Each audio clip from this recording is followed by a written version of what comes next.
하나님께서 주시는 말씀은 히브리서 9장 12절 28절입니다. 히브리서 9장 12절 28절. 제가 개역개정으로 읽겠습니다. 염소와 송아지의 피로 하지 아니하고 오직 자기의 피로 영원한 속죄를 이루사 단번에 송소에 들어가셨느니라.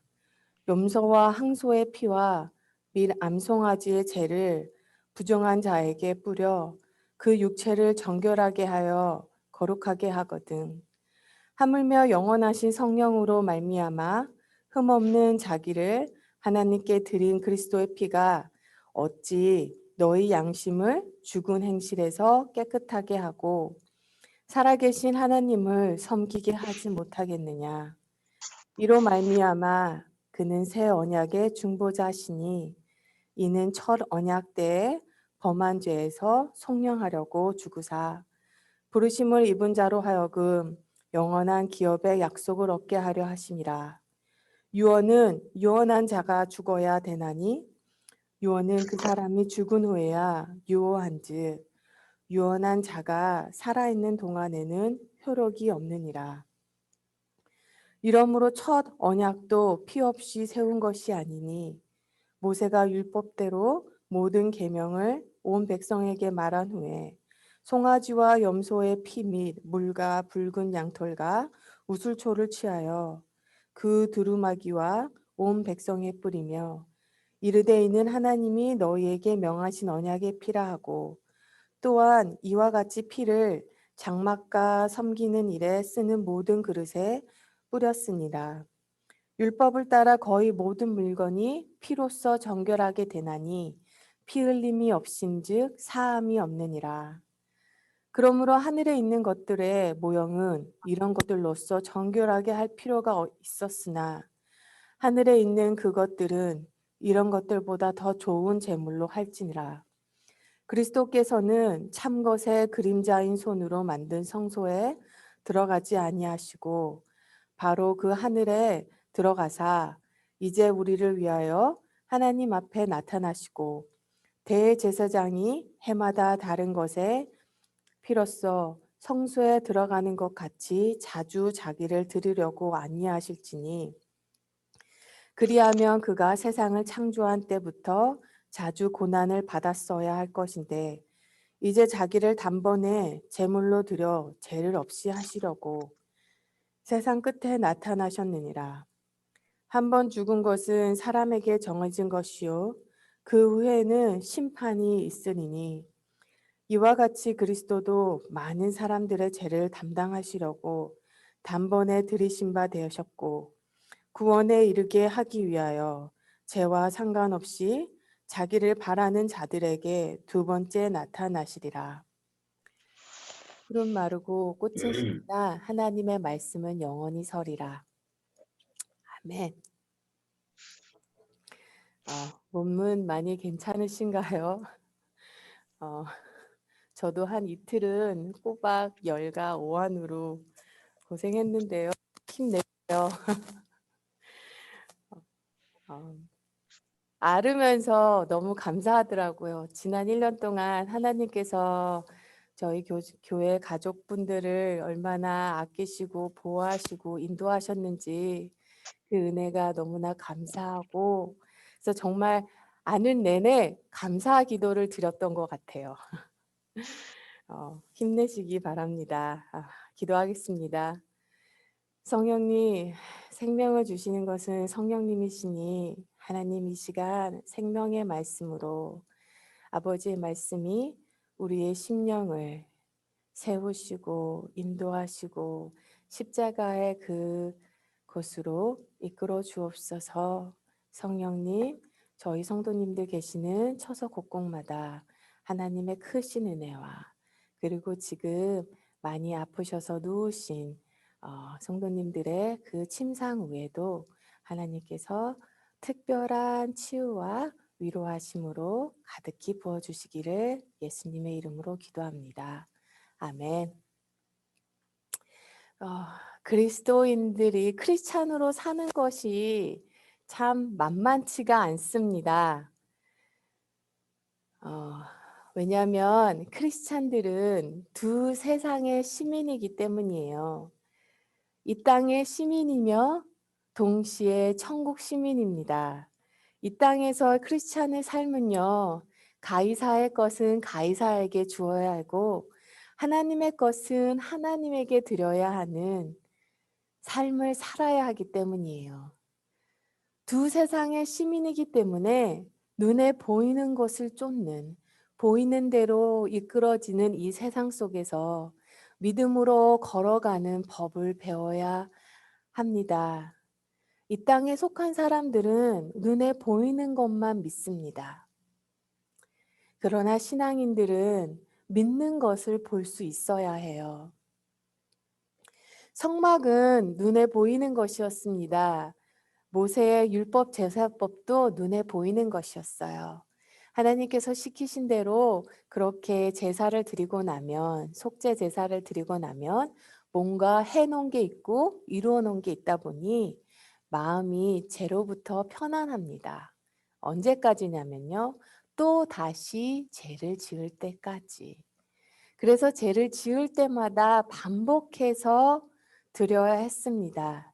왜냐하면 죄의 삭은 사망이라고, 죄를 지으면 반드시 생명으로 갚아야 한다고 하나님께서 말씀하셨기 때문이에요. 자기의 생명을 대신해서 동물에게 나의 죄를 전가하고 그 동물을 죽인 후 피를 뿌리면 하나님께서 그 피를 보시고 나의 죄를 덮어주신다는 것입니다. 시편 32편에 보면요. 죄가 가려진 자는 복이 있나니라고 있어요.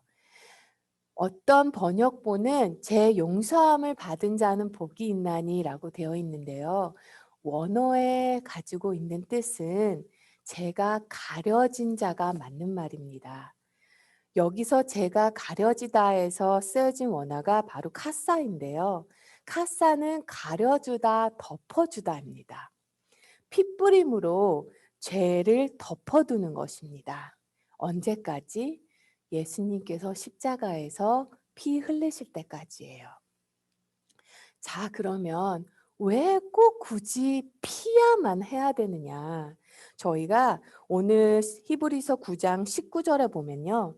모세가 율법대로 모든 계명을 온 백성에게 말한 후에 송아지와 염소의 피 및 물과 붉은 양털과 우슬초를 취하여 그 두루마기와 온 백성에게 뿌리며, 이 말 19절이 되게 중요해요.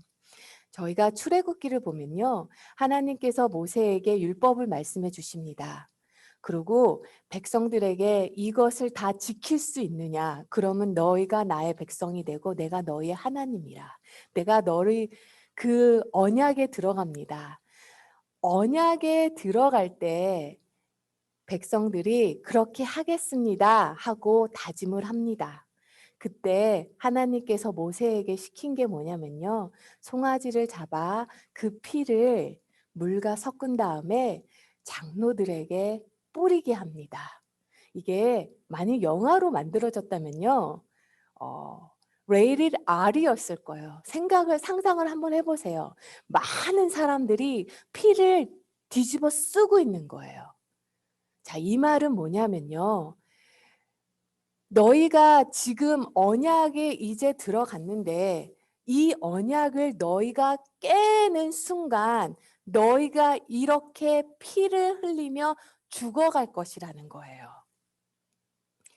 너는 나에게서 끊길 거라는 것입니다. 생명에서도 끊기고 하나님에서도 끊기고 모든 것에서 끊길 거를 말씀하시는 거예요. 그래서 19절이 되게 중요합니다. 그런데 저희가 로마서에서도 공부하지만요. 사람은 그 언약을 지키지 못했습니다. 왜냐하면 문제는 심령의 문제였기 때문이에요. 자, 왜 굳이 피냐? 왜 꼭 피를 흘려야만 하느냐? 이것은 레위기를 보면요. 하나님께서 생명은 그 피에 있도다라고 하셨어요. 즉, 피 안에 생명이 있다고 말씀하셨기 때문이에요. 오늘 히브리서 저자는요, 모세의 율법의 제사법보다 더 크고 더 깊고 더 놀라운 것이 예수님의 십자가의 피 흘리심이라는 것입니다. 본문 12절에는 주님의 죽으심으로 이룬 속죄를 두 가지를 말합니다. 12절을 제가 한번 읽을게요. 염소와 송아지로 피로 하지 아니하고 오직 자기의 피로 영원한 속죄를 이루사 단번에 성소에 들어가셨느니라. 여기서 영원한의 밑줄을 한번 그으시고요. 단번에 밑줄을 한번 그으세요. 자, 주님이 죽으심으로 통해 이루신 속죄의 특징 첫 번째는요. 주님의 죽음으로 통해 영원한 속죄를 이루셨다는 거예요. 영원한 속죄가 뭐냐면요. 이루셨다는 말은 이 세상에서 이 땅에서의 우리의 죄의 문제를 해결하셨을 뿐만 아니라 죽음 이후에도 영원한 세상에까지 우리의 삶까지도 결정하는 것을 말합니다. 영원히 주님의 백성이 된다는 거예요. 다시 말해 예수님을 믿음으로 제 용서함을 받은 자는 하나님의 의로운 백성이 되어 영원하고 영광된 삶을 소유하게 된다는 거예요. 왜냐하면 예수님께서 죽으심으로 영원한 속죄를 이루셨기 때문이에요. 두 번째는 단번에 속죄를 이루셨습니다. 또한 히브리서 9장 26절을 읽으면요. 이렇게 말합니다. 중반에 이제 자기를 단번에 제물로 드려 죄를 없이 하시려고 세상 끝에 나타나셨느니라. 구약 시대에 드렸던 속죄 제사는 일시적인 효과를 가질 뿐만이 아니라 죄를 지을 때마다 그 죄를 위하여 성전으로 염소와 우양과 속죄 제물을 매일매일 나가야 했습니다. 정말로 피 비린내가 매일매일 났어요. 하지만 예수님의 십자가의 피 흘림의 속죄 제사는 단번에 모든 속죄를 이루신 것이기에 예수님만 믿고 그분에게 진정으로 죄를 고백하면 회개하면 단번에 이루신 속죄의 효과를 힘입어 깨끗하게 될 수 있다는 것입니다. 이 말은요. 살다 보면 내 죄가 너무 크게 보일 때가 있고 남들이 나의 죄를 크게 꼬집을 때도 있어요. 내가 제 용서함을 진짜 받은 건가? 왜 이렇게밖에 살아갈 수 없을까라는 마음이 들 때가 있습니다. 그런 마음이 들 때에도 예수님의 속죄 제사는 그 피 흘림으로 이미 이루셨다는 거예요. 내 감정과 느낌에 상관없이 예수님이 피 흘리심은 이미 모든 것을 이루셨다는 것입니다. 느낌에 의존하지 마시고 하나님의 말씀을 믿으셔야 돼요. 세 번째로요. 주님의 죽으심을 통해 완전한 속죄를 이루셨다고 합니다.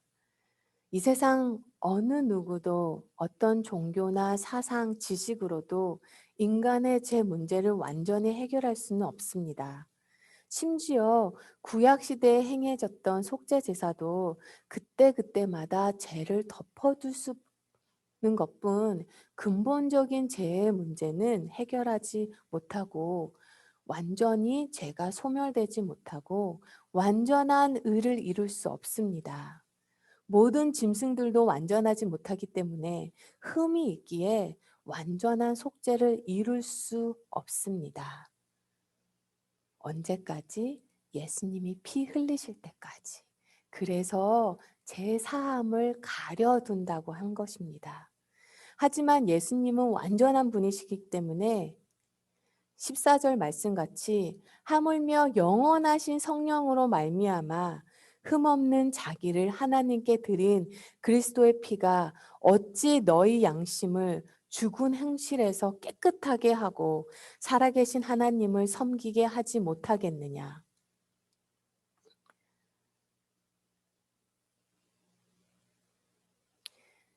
주님의 피로 씻겨지지 못할 죄가 없으며 용서받지 못할 사람이 없다는 거예요.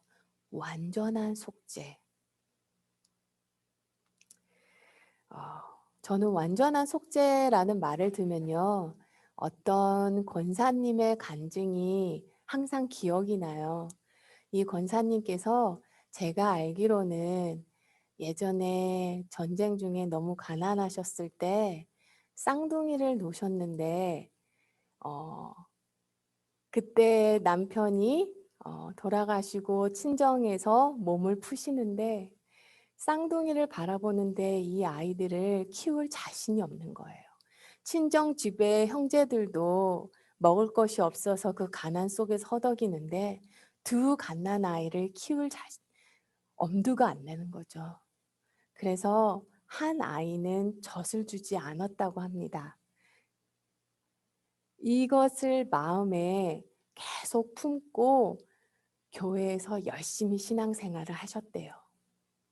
그런데 자기 자식을 죽인 사람이 어떻게 죄 용서함을 받을 수 있냐고.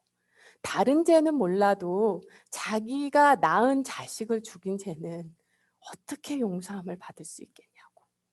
이것을 평생 가슴에 품고 교회에서 굳은 일은 다 도맡아서 하셨대요.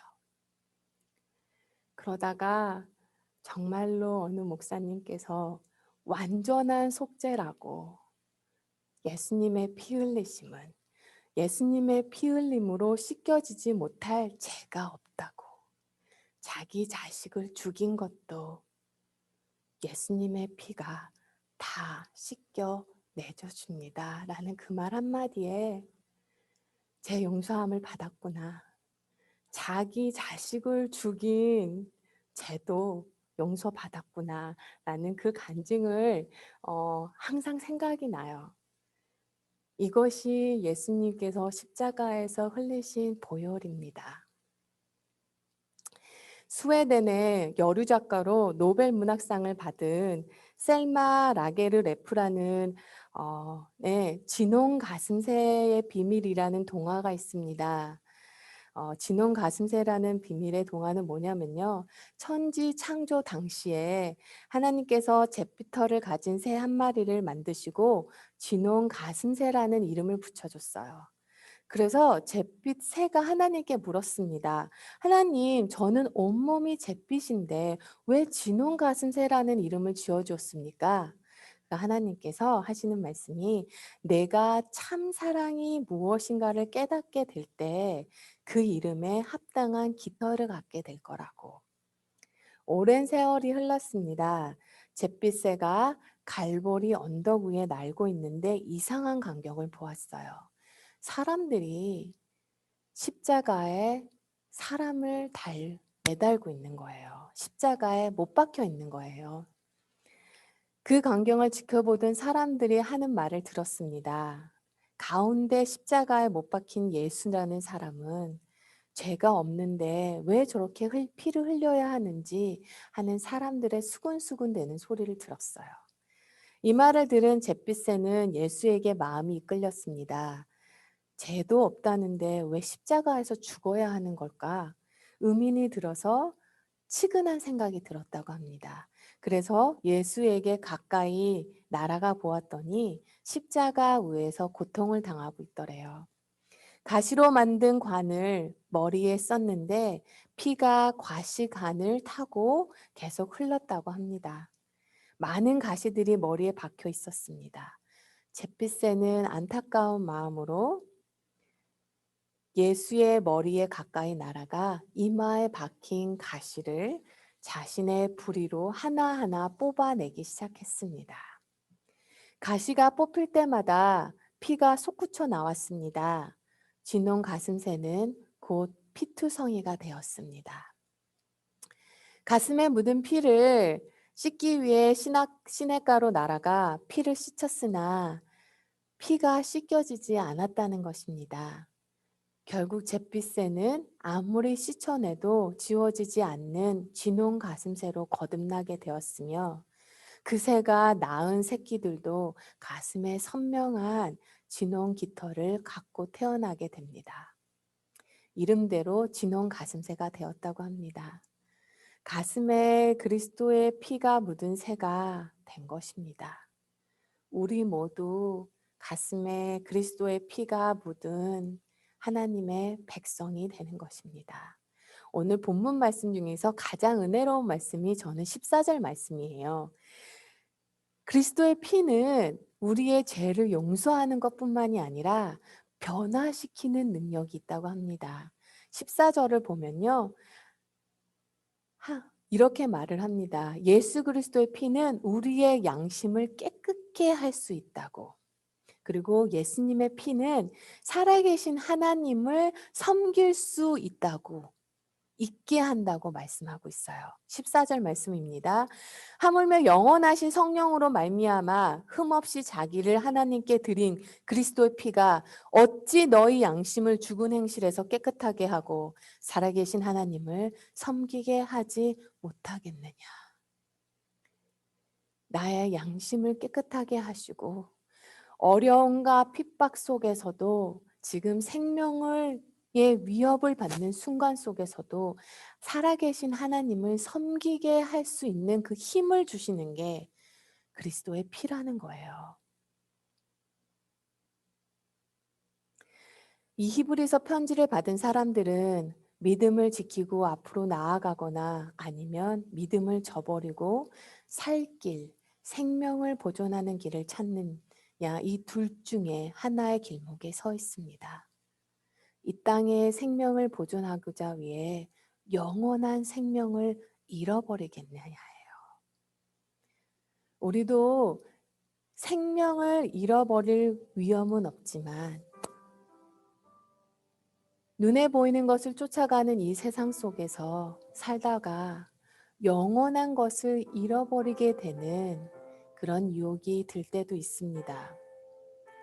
믿음 때문에 지치고 예수님을 따르는 삶을 살기 위해 모든 것을 포기할 때가 있습니다.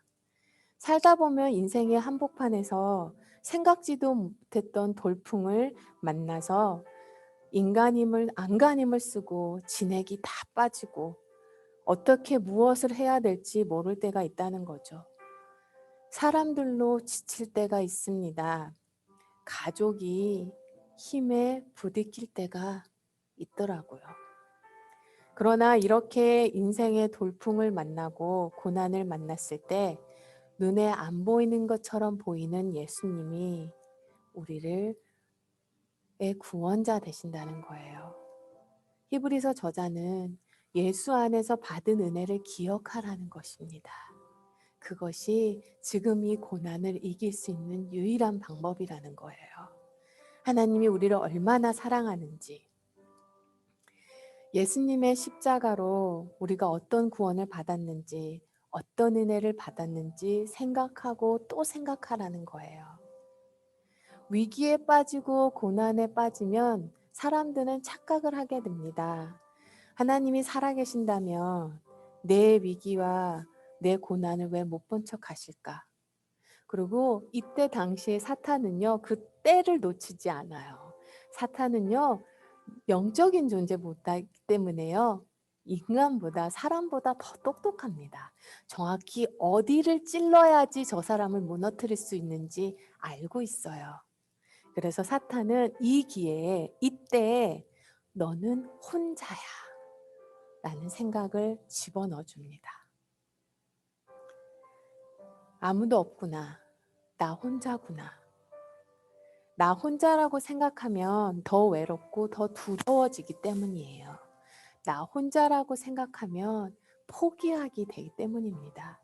그러나 절대 혼자가 아니라는 거예요.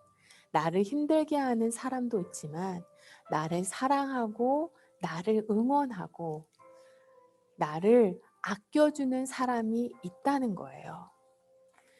힘들 때는요, 고난 중에는요, 내 편에 서주 있는 사람들, 나를 아끼고 사랑하는 사람들을 의도적으로 더 집중하셔야 돼요. 그리고 무엇보다 내가 받은 예수님의 십자가의 사랑에 집중하셔야 됩니다. 십자가를 바라봐야 돼요. 예수님의 십자가를 매일매일 단 10분이라도 매일 묵상해야 돼요. 이번 주에 교회에서 이렇게 기도를 하는데 저는 교회에서 있는 게 참 좋아요. 왜냐면 언제든지 십자가 앞에서 기도할 수 있기 때문이에요. 그러면 하나님께서 그때그때마다 특별한 은혜를 부어주세요. 이렇게 십자가를 바라보며 기도하다 보면 하나님께서 특별한 위로를 해주십니다. 사랑하는 딸아, 내가 왜 무리를 걸어서 갔는 줄 아느냐? 하고 물으세요. 주님, 새벽 3시, 4시라 해서 배가 없으셔서 무리를 걷지 않으셨나요? 본문은 그렇게 말하고 있어요. 사랑하는 성도 여러분, 예수님이 물 위를 걸어서 제자들에게 왜 가신 줄 아십니까? 그 새벽에? 그것은 배가 없어서예요. 그것은 배가 없으면 물 위를 걸어서라도 우리에게 오시겠다는 것입니다. 배가 없고 길이 없으면 물 위를 걸어서라도, 길이 없으면 없는 길을 만드셔서라도 예수님은 지금도 나에게 오셔서 구원하시겠다는 거예요. 우리가 그런 사랑을 받고 있습니다. 눈먼 자를 눈뜨게 하시고 귀머거리를 길을 열게 하시고 걷지 못하는 자 걷게 하시는 그 예수님이 나를 사랑하사 나를 위하여 자기 몸을 버리실 정도로 사랑한다는 것입니다. 억눌려서 사는 삶 때문에 눈에 보이는 안타까운 현실과 고난 때문에 이것을 놓치지 말라는 거예요. 그것이 오늘 히브리서 9장을 통해 고통받는 유대인 크리스천들에게 그리고 우리에게 주시는 하나님의 말씀입니다. 이 시간 함께 기도했으면 합니다.